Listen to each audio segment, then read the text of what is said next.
jewe ndafise amazina ngaha y'imiryango tumaze kumenya. Hariho nk'uwitwa Kwizera Ferdinand ava muri secteur Musenyi ku musozi Gicuba. Ise wiwe yitwa Nahiyabu Elia.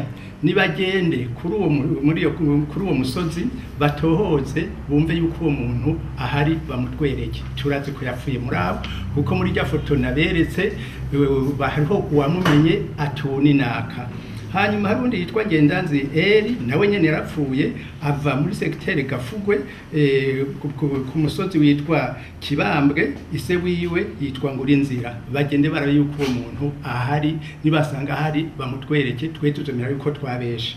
Hama hariho na mwene wabo rero Ngendanzi yitwa Bujoni Innocent ariko ubwa mbere bavuga ngo yarapfuye ariko twasanze akihari.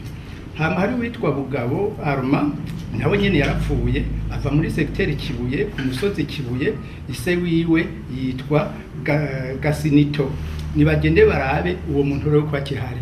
Uwanyuma n'undi yitwa Desire. Uwo Desire yapfuye ariko rero umugore wiwe baramubujije ngo ntagandare, mbere baciye bamufasha mugati tuzogufasha no kumarira iyo nzu.